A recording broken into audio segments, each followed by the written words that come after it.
ನಮಸ್ಕಾರ ರೀಪ್ಪ ಎಲ್ಲರಿಗೂ. ಈಗ ಒಂದು ಕಾಕ 3 ಸುದ್ದಿ ತಂದಾನ. 3 ಸುದ್ದಿ ಒಂದೇ ವಿಡಿಯೋದಾಗ ಮಾಡ್ತಾನೆ ನೋಡ್ರಿ, ಎಷ್ಟು ಚಂದ ಅನಿಸೈತಿ ನಿಮ್ಗೆ. ಅಂದ್ರೆ ಏನೇನು ಇವತ್ತು ಆಧುನಿಕರ ತಂತ್ರಜ್ಞಾನದಾಗ ಎಲ್ಲೆಲ್ಲಿ ಏನೇನು ಬೆಳೆಯಾಕತ್ತಾರ ಅನ್ನೋದು, ಯಾವ್ಯಾವ ಪದಾರ್ಥಗಳು ಎಲ್ಲೆಲ್ಲಿ ಏನು ಬರೀ ಟಿ ವ್ಯಾಗನ ನಾಲಿಗೆ ಹೆಚ್ಚಿದ್ರೆ ಸಾಕ್ರಿ ಎಲ್ಲ ಟೇಸ್ಟ್ ಬಂದುಬಿಡ್ತೈತೆ ಅಂತ ಅದನ್ನು ತಯಾರು ಮಾಡ್ಯಾರ್ರಿ. ಅದಕ್ಕಿಂತ ಮುಂಚೆ ಹೇಳ್ತಾನೆ ಕೇಳ್ರಿ, ಜನ್ಮದಿನಾಚರಣೆ ಮತ್ತು ಬರ್ತ್ಡೇ ಆಚರಣೆ ಮಾಡ್ತಾರೆ. ಅದಕ್ಕೆ ಡಾಕ್ಟರ್ APJ ಅಬ್ದುಲ್ ಕಲಾಂ ಸಾಹೇಬರು ರಾಷ್ಟ್ರಪತಿ ಅವರ ಪರಿಸ್ಥಿತಿ, ಅವರ ದೈನಂದಿನ ಜೀವನ, ಅವರ ಬಡತನ, ಅವರು ರಾಷ್ಟ್ರಪತಿ ಇದ್ದಾಗೂ ಸಹಿತ ಅವ್ರ ಮನೆ ಹೋಗಿ ಚೆಕ್ ಮಾಡಿದಾಗ 4 ಜೊತೆ ಜುಬ್ಬ, 4 ಕೋಟ, ಒಂದು ಪ್ಯಾಂಟ, ಶರ್ಟ ಇಂಥವೆಲ್ಲ ವಸ್ತು ಸಿಕ್ಕಿದ್ದು ಇತಿಹಾಸ ಗೊತ್ತೈತಿ. ಅಂಥ ಸಾದಾ ಸೀದಾ ವ್ಯಕ್ತಿಗೆ ಒಬ್ರು ಕೇಳ್ತಾರೆ ಬರ್ತ್ಡೇ ಮತ್ತು ಜನ್ಮದಿನಾಚರಣೆ ಹೆಂಗೆ ಆಚರಣೆ ಮಾಡ್ಕೋಬೇಕ್ರಿ ಅಂದಾಗ ಏನು ಹೇಳ್ತಾರೆ ಗೊತ್ತೈತೇನ್ರಿ? ನಾ ನಗುವಾಗ ನನ್ನ ತಾಯಿ ಕಣ್ಣಲ್ಲಿ ನೀರು ಬರ್ಬೇಕು, ಅವಾಗ ಇದು ಜನ್ಮದಿನಾಚರಣೆ ಒಂದು ಹಂಗಂತ ಹೇಳ್ತಾರೆ. ಎಷ್ಟು ಚಂದ ಹೇಳ್ಯಾರ ನೋಡ್ರಿ ಅವ್ರ. ಈಗ ರತನ್ ಟಾಟಾ ಮದುವೆ ಮಾಡ್ಕೊಂಡಿಲ್ರಿ. ಯಾರಿಗೆ ಗೊತ್ತೈತ್ರಿ? ಇವತ್ತು ಭಾರತ ಅಲ್ಲ ವಿದೇಶದಾಗ ಜಗತ್ತಿನಾಗ ಶ್ರೀಮಂತ ವ್ಯಕ್ತಿ ರತನ್ ಟಾಟಾ ಮದುವೆ ಮಾಡ್ಕೊಂಡಿಲ್ಲ. ಯಾಕೆ ಮದುವೆ ಮಾಡ್ಕೊಂಡಿಲ್ಲ ಅಂತೀರಿ ನೀವು? ಅದು ಅದಕ್ಕೊಂದು ಇತಿಹಾಸ ಐತಿ. ಅವ ಲಾಸ್ ಏಂಜಲೀಸ್ ಒಂದು ದೇಶದ ಹುಡುಗಿನ ಪ್ರೀತಿ ಮಾಡಿದ್ದ. ಪ್ರೀತಿ ಮಾಡಿದ ಮೇಲೆ ಅವರು ಭಾರತಕ್ಕೆ ನಮ್ಮ ಮಗಳನ್ನು ನಾವು ಕೊಡೋದಿಲ್ಲ ಅಂದ್ರಿ. ಆವಾಗ ಟಾಟಾ ಸಾಹೇಬರು, ರತನ್ ಟಾಟಾ ಅವರು ಒಂದು ವಚನ ಕೊಟ್ಟು ಬಿಡ್ತಾರೆ, ಮಾಡ್ಕೊಳ್ದಿದ್ರೆ ನಿನಗೆ ಮಾಡ್ಕೋತೀನಿ, ಇಲ್ದಿದ್ರೆ ಜೀವನ ಪರ್ಯಂತ ಮದುವಿಲ್ಲದ ಹಂಗೆ ಕುಣ್ತಾನಂತೇಳಿ ಟಾಟಾ ಸಾಹೇಬರು ಇವತ್ತು ಜಗತ್ತಿನ ಶ್ರೀಮಂತರು, ಅದರ ಜೊತೆಗೆ ಹೃದಯದಿಂದಲೂ ಶ್ರೀಮಂತರದಾರ.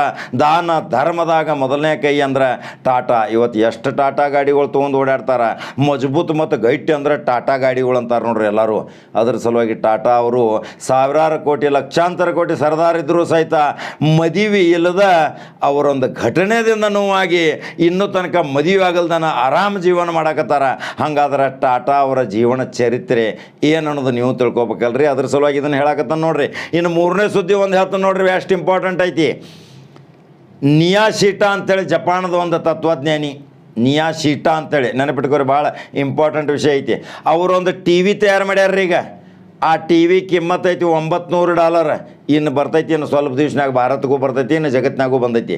ಈಗ TV ಅಂದ್ರೆ ಎಂಥ TV ರೀ? TV ಅಂದ್ಕೊಳ್ಳಿ ಏನು ಬಿಡಪ್ಪ, ಚಿತ್ರ ನೋಡೋದ, ಧಾರಾವಾಹಿ ನೋಡೋದ, ಪಿಕ್ಚರ್ ನೋಡೋದ, ಕ್ರಿಕೆಟ್ ಮ್ಯಾಚ್ ನೋಡೋದ TV ಅಂತ ತಿಳ್ಕೊಂಡಿರ್ಬೇಕು. ಆದರೆ ಇವ್ರು ಅದನ್ನು ನೋಡಿದ್ರೆ ಕೇಳಿದ್ರೆ ನೀವು ವಿಚಿತ್ರ ಆಗ್ತೀರಿ. ಆತ ಚಿತ್ರಗಳು ಬಂದಾಗ ಅದ್ರಾಗ ಹಣ್ಣು ಹಂಪಲ ಏನಾರೇ ಬಂತು, ಅದನ್ನು ನ್ಯಾಲಿಗೆ ಹೋಗಿ ಅದಕ್ಕೆ TVಗೆ ಹಚ್ಚಿರಂದ್ರೆ ಅದ್ರ ಟೇಸ್ಟ್ ನ್ಯಾಲಿಗ್ಯಾಗ ಬರ್ತೈತಂತ್ರಿ. ಏನಂತೀರಿ ಇದ್ರ ಬಗ್ಗೆ? ವಿಚಿತ್ರ ಅನಿಸೈತಿರಲ್ಲ. ಅಂಥ ಅದ್ರಾಗ ಕಹಿ, ಹುಳಿ, ಸಿಹಿ, ಖಾರ ಎಲ್ಲ ನಮೂನಿ ಕೆಮಿಕಲ್ ಮಿಕ್ಸ್ ಮಾಡಿ ಆ TV ತಯಾರು ಮಾಡ್ಯಾರ.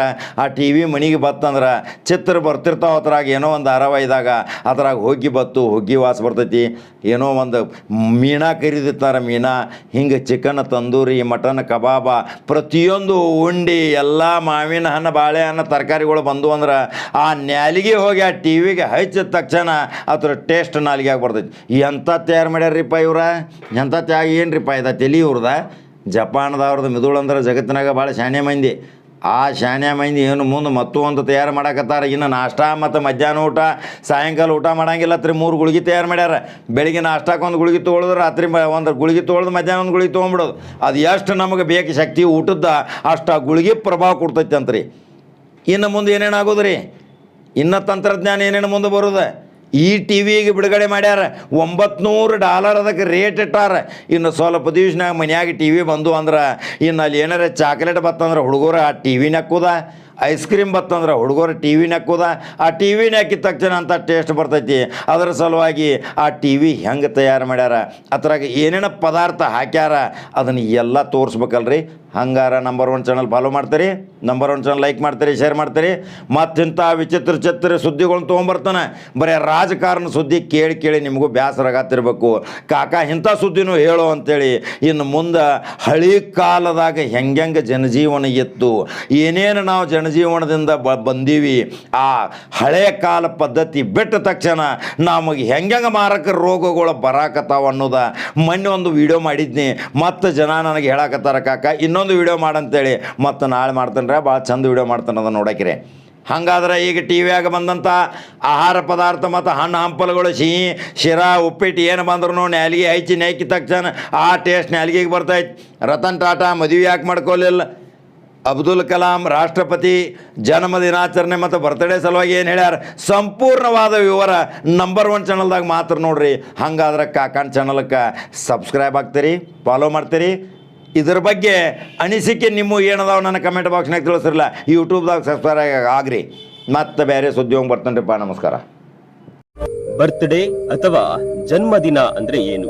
ಈ ಪ್ರಶ್ನೆಗೆ ಅಬ್ದುಲ್ ಕಲಾಂ ಒಂದ್ ಕಡೆ ಸುಂದರವಾಗಿ ಉತ್ತರ ಹೇಳಿದ್ದಾರೆ. ನಾನು ಅತ್ತಾಗ ನನ್ನ ಅಮ್ಮ ನಕ್ಕಂತಹ ಒಂದೇ ಒಂದು ದಿನ, ಅದು ನನ್ನ ಜನ್ಮದಿನ. ಈ ಮಾತಿನಲ್ಲಿ ಅದೆಷ್ಟು ಅರ್ಥ ಇದೆ ಅಲ್ವಾ?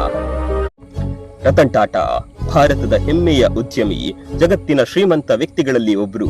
ಇವರನ್ನ ಶ್ರೀಮಂತ ಅಂತ ಕರೆಯೋದಕ್ಕಿಂತ ಹೃದಯ ಶ್ರೀಮಂತ ಅಂತ ಕರಿಬಹುದು. ಆದ್ರೆ ಇಷ್ಟು ಒಳ್ಳೆ ಹುಡುಗನಿಗೆ ಮದುವೆ ಮಾತ್ರ ಆಗಿಲ್ಲ, ಯಾಕೆ ಅನ್ನುವಂತ ಪ್ರಶ್ನೆ ನಿಮ್ಮ ಮನಸ್ಸಿನಲ್ಲೂ ಇರಬಹುದು. ಇದಕ್ಕೆ ಒಂದು ಕಾರಣ ಇದೆ. ರತನ್ ಟಾಟಾ ಒಬ್ಳು ಹುಡುಗಿಯನ್ನ ಪ್ರೀತಿಸ್ತಾ ಇದ್ರು. ಅವಳು ಲಾಸ್ ಏಂಜಲೀಸ್ ನವಳು. ಇವರಿಬ್ರು ಕೂಡ ಮದುವೆ ಆಗೋದಕ್ಕೆ ನಿರ್ಧಾರ ಮಾಡ್ತಾರೆ.